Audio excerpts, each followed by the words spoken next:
பூமி சிதா சீரியல்ல இப்போ அட்டகாசமான அதிரடியான எபிசோட் வந்திருக்குன்னே சொல்லலாம். ஸ்கிப் பண்ணாம ஃபுல்லோடையும் கேளுங்க. அதுக்கு முன்னாடி இந்த வீடியோ பிடிச்சிருந்துச்சுன்னா லைக் மட்டும் பாருங்க. ரொம்ப பிடிச்சிருந்துச்சுன்னா நம்ம சேனலுக்கு வந்து சப்ஸ்கிரைப் பண்ணி கண்டினியூஸா ஆதரவு வந்து தாங்க. சித்தார்த் வந்து போட்டிருக்கிற மாலை எப்படி இருந்தாலும் கழட்டி ஆகணுங்கிற மாரி யோசிச்சுட்டு இருக்காங்க. தமன்னா அவங்கள சுத்தி இருக்கிற பேரும் வந்து அப்படிதான் திங்க் பண்ணிட்டு இருக்காங்க. என்ன தமன்னா பண்ண போற? அதுவும் இந்த இலைய வச்சா? என்ன சொல்றன்னு சொல்லி அந்த இடத்துல ரகுவரன் வந்து அவசரப்பட்டு தமன்னா கையில வச்சிருக்கிற இலைய வந்து வாங்கிடுறாங்க. வாங்கினதுக்கப்புறம் இந்த இலைய என்ன பண்ண போகுது அப்படின்னு சொல்லும்போது, "சித்தப்பா தேவையில்லாம அவசரப்பட்டுட்டீங்களே! ஏன் இப்படியெல்லாம் பண்றீங்க? கொஞ்சமாவது வந்து பேச்ச வந்து கேட்கிறீங்களா?" அப்படின்னு சொல்லும்போது, "குடுங்கங்கிற" மாரி சொல்லும்போது, இது என்ன பண்ண போகுதுன்னு சொல்லி கையில, கால்ல எல்லா இடத்துலயும் வந்து வச்சுக்கிறாங்க. அந்த இடத்துல உடனே வந்து அப்படியே வந்து தமன்னா வந்து வாங்கிடுறாங்க. சரி, இன்னும் கொஞ்ச நேரத்தில வந்து இவருக்கே தெரிய வரும் அப்படின்னு சொன்னோனே வந்து, அவருக்கு என்னமோ மாரி பண்ணுது. அந்த இடத்துல செம காமெடியா இருந்துச்சுன்னே சொல்லலாம். இதே மாரி தான் சித்தார்த் வந்து இதே மாரி வந்து தண்ணீய வந்து குளிக்கிறதுக்காக வெளியில வந்து வச்சுப்பாரா, அப்படி இருக்கும்போது, இந்த இலைய வந்து அங்க வச்சுட்டு வந்துருவான். அதுக்கப்புறம் என்ன ஆகப்போது, அப்புறம் மாமா வந்து என்ன பண்றாரோ, அதே மாரி தான் சித்தார்த்தும் பண்ண போறாங்கன்னு சொல்லிட்டு, அதே மாரி வந்து யோசிச்சு பார்க்குறாங்க ஃப்ளாஷ்பேக் சீனா. அதே மாரி சித்தார்த் வந்து கழட்டுற மாரி காட்டுறாங்க. ஓகே தானே, ஓகே நடந்தா சந்தோஷம் தான்.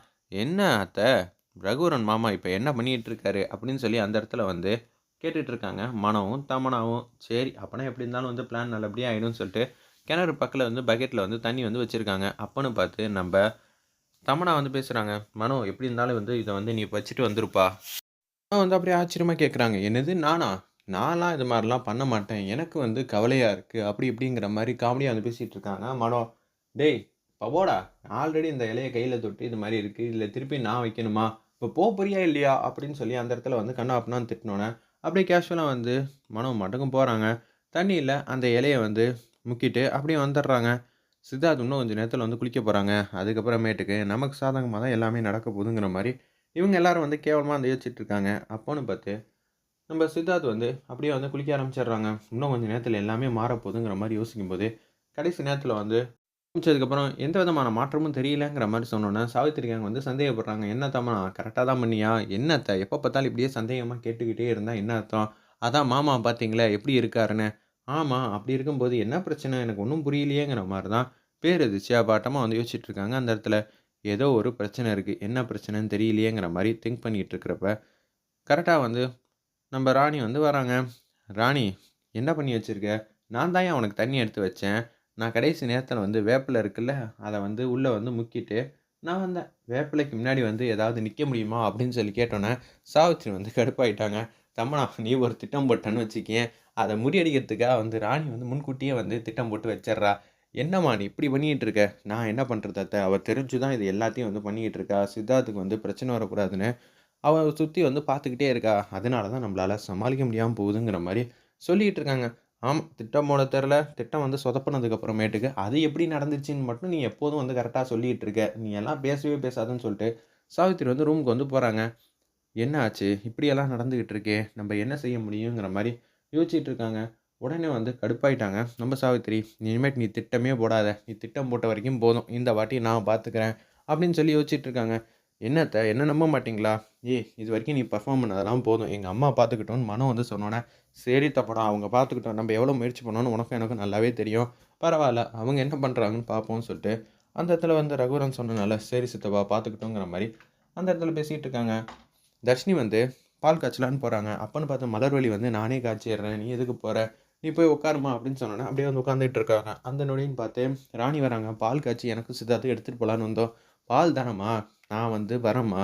எடுத்துட்டு வரேன். நீ கொஞ்சம் நேரம் உட்காரு. உங்களுக்கு எதுக்கு சித்தி கஷ்டம்?" அப்படின்னு சொல்லி கேட்கும்போது, "அதெல்லாம் ஒண்ணும் வேணாம். இதுல என்ன கஷ்டம் இருக்கு?" அப்படின்னு சொன்னோனே, "பால் காய்ச்சி வச்சுர்றேன். டம்ளர்லயும் ஊத்தி வச்சுர்றேன். அதுக்கப்புறம் நீ வந்து எடுத்துக்கன்னு" சொன்னோனே, அப்படியே வந்து பால காய்ச்சி டம்ளர்லயும் ஊத்தி வச்சுர்றாங்க. ராணி வந்துர்றாங்க. ராணி வந்தோனே அவங்களுக்கு வச்சிருந்த கிளாஸ்ல வந்து பால வந்து குடிச்சிர்றாங்க. அதுக்கப்புறம் இன்னொரு கிளாஸ் எடுத்துட்டு, சித்தார்த் ரூம்குள்ள வந்து வேக வேகமா போறாங்க. நம்ப ராணி போனதுக்கு அப்புறமேட்டுக்கு, "இந்தாயா பால குடிச்சிட்டு தூங்குங்கிற" மாரி சொன்னோனே, அப்படியே வந்து பால வந்து மடக்கு மடக்குன்னு குடிச்சிட்டு, அப்படியே வந்து சித்தார்த்தும் வந்து காலையில சீக்கிரம் எந்திரிக்கணும். பூஜையெல்லாம் இருக்கு. அதனால நம்ப தூங்குவோம்ன்னு சொல்லிட்டு 2 பேரும் தூங்க ஆரம்பிச்சுடுறாங்க. அதுக்கப்புறம் தான் சாவித்திரி வந்து பேசுறாங்க. இந்நேரம் பால வந்து குடிச்சிருப்பாங்க. பால் குடிக்கிறதுனால என்ன இருக்குங்கிற மாரி கேட்கறாங்க. அந்த இடத்துல நம்ப சாவித்திரிய சுத்தி இருக்கிற அவங்க பையன் மனோவா இருக்கட்டும், ரகுவரன், தமன்னா 3 பேரும் வந்து கேட்டுட்டு இருக்கிறப்ப, "நான் என்ன பண்ணேன்னு தெரியாதா? இது மாரி தான் வந்து மலர்விழி வந்து பால காய்ச்சிட்டு வச்சுட்டு போனா. அதுக்கப்புறமேட்டுக்கு அவங்கள தூங்க வைக்கிறதுக்காக வந்து நான் இது மாரி பண்ணேங்கிற" மாரி சொல்லிடுறாங்க. "ஓ! அப்படியாம்மா? இப்போ வந்து அவங்க தூங்கிட்டு இருப்பாங்க. நீ கரெக்ட்டா வந்து போய் மாலைய எடுத்துட்டு வந்துருவ." அப்பாடா! இதுவாவது உனக்கு புரிஞ்சுச்சே மனோங்கிற மாரி யோசிச்சுட்டு இருக்காங்க. அப்படியே வந்து 3 பேரும் வந்து வெளியில வந்து நிக்கிறாங்க. அவங்க தூங்கிட்டாங்களா இல்லையான்னு பார்த்துட்டு வந்துடுறேன்னு சொல்லிட்டு, சாவித்திரி மட்டும் மெல்லமா தொறந்து பார்க்குறாங்க. பார்த்தா தூங்கிட்டாங்க. "பாத்தியா சக்சஸ் ஆயிடுச்சு. அக்கா நீங்க தான் இந்த திட்டம் போட்டீங்க. நீங்களே வந்து இந்த பிளான வந்து செயல்படுத்துங்கங்கிற" மாரி சொன்னோனே, அப்படியே வந்து போறாங்க. போனோனே வந்து அந்த மாலைய தொடலான்னு இருக்காங்க. மாலைய வந்து தொடலான்னு போறப்ப, அப்படியே வந்து சாவித்திரி மாட்டுக்கும் காணா போறாங்க. அந்த இடத்துல செம்ம மாயாஜாலமா இருந்துச்சுன்னே சொல்லலாம். "என்னது அக்கா போனாங்க. 5 நிமிஷம் ஆச்சு, 10 நிமிஷம் ஆச்சு. இன்னும் வரலையே! அப்படி என்ன பண்ணிட்டு இருக்காங்க? ஒண்ணும் புரியலன்னோனே, சரி நான் உள்ள போய் பார்க்குறேன்னு சொல்லிட்டு, அந்த இடத்துல வந்து உள்ள போறாங்க. உள்ள போனோனே, அக்கா, அக்காங்கிற மாரி கூப்பிடுறாங்க. சாவித்திரி வந்து இல்லவே இல்ல. இத பார்த்தாலும் அவங்க கொஞ்சம் விசாரிச்சிருக்கணும். ஆனா கொஞ்சம் சுதாரிக்கல. உடனே வந்து அவங்களும் இந்த மாரி எடுக்கலான்னு போறப்ப, அவங்களும் வந்து காணாம போறாங்க. வேற லெவல்ல இருந்துச்சுன்னே சொல்லலாம். செம்ம மாயாஜாலமா இருந்துச்சு. என்னடா இது! உள்ள 2 பேர் போனாங்க. என்ன ஆச்சு? ஏதாச்சுன்னு சுத்தமா தெரியலங்கிற மாரி மனோவும், தமன்னாவும் வெளியில நின்னு பார்த்துக்கிட்டே இருக்காங்க. சரி, எனக்கும் ஒண்ணும் புரியலன்னு சொல்லி, அவங்க வந்து யோசிச்சுட்டு இருக்க மாரி காட்டி, இந்த எபிசோட் வந்து அதிரடியா, மாசா, மாயாஜாலமா முடிச்சிருந்தாங்கன்னே சொல்லலாம்.